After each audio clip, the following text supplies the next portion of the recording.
Գյորջյան Կասկադ 60 ամիս փուլային վճարում բազմաթիվ առավելություններ։ Այս ամենի հանգուցալուծումը ինչպես եք պատկերացնում։ Իմ տեսակետներկոզը զեկույցը ունի մեծ արժեք եւ նա միայն առաջի բաժնում գտնվելը ճիշտ չի։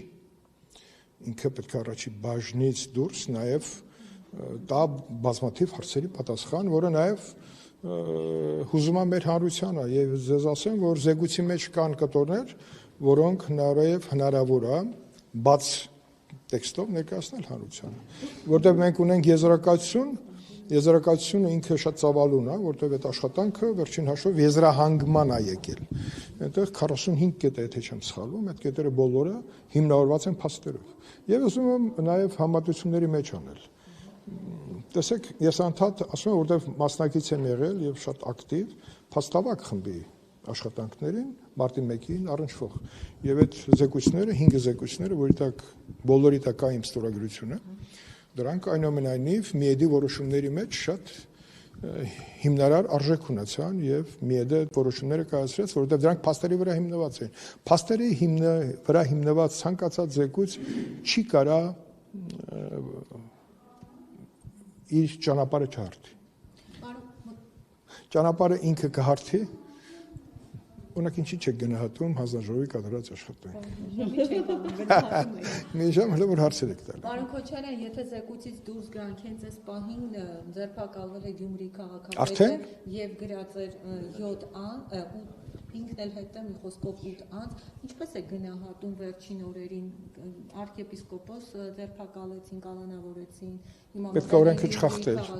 Օրենքը պետք է չխախտել։ Պետք է չխախտել օրենքը։ Մինչև կալանավորումը բազմաթիվ քրեական գործեր կային նույն քաղաքապետի հետ առնչվող եւ իր շրջապատին առնչվող։ Հիմա այնպես ստացվեց, որ այսօր եկավ համընկավ այդ կալանավորումները, չգիտեմ, կալանավորումը թե ձերբակալությունը դուք Փաշինյանի ելույթը չի, որ ազդակը հանդիսացել, վերջին հաշվով Վարդան Ղուկասյանը դուք բազմաթիվ ռեպորտաժներ եք արել եւ ես էլ երբ որ 2 տարի ղեկավարել եմ Աղետի գոտին, այնքան հարցերի հետ եմ առնչվել, բայց ես չեմ ուզում այդ մասին խոսել կամ անմեղության կանխավարկածի հետ կապված ինչ-որ տիրույթ մտնել, երբ որ process-ը սկսված, եւ process-ը եթե իրավականից դուրս է գա, ինքը ունի նաեւ իր շարունակությունը դեպի նույն դատարանը, որը մարտի 1-ով որոշում կայացրեց, որ մարտի 1-ի բացահայտված լինելը արկա է։ Այ ինչու մենք արկա այդ իրավական իրավիճակը չենք տալիս իրավական գնահատականների տեսքով, եւ ես դա տեսնում եմ, որ նաեւ գլխավոր դատախազությունը անելիք ունի նույն մարտի 1-ի բացահայտված լինելի կապակցությամբ։ Սա չեք համարում ճնշում ընտրված համայնքապետի նկատմամբ։ Ոչ։ Պարոն Քոչարյան, նաև երեք հայտնի ձայնագրության մասին խոսենք, հա, որ Սամվել Կարապետյանի հանրահավաքին փաստորեն գումարով դա էլ պետք է ուսումնասիրել, ասած գլխին գումար են տալիս։ Չէ, բնականաբար մեր երկրի դժբախտությունները սկսել է նրանից, որ մենք մեր ժողովրդից խլել ենք անկախ կամ արտահայտման իրավունքը։ Գումարով են առել, նվերով են առել, պաշտոնով են առել, դա պետք է բացակայի։ Եվ վերջին հաշվով, եթե մենք այդ խնդիրները չհաղթահարենք վերջնականապես, դա անընդհատ բերելու է կոլապսի, իսկ այդ կոլապսը խոչընդոտ է մեր երկրի զարգացման համար։ Այնպես որ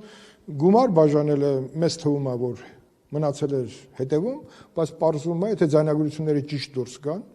այդ դեպքում այդ ձայնագրությունների մեջ ներառված արտահայտությունները, որը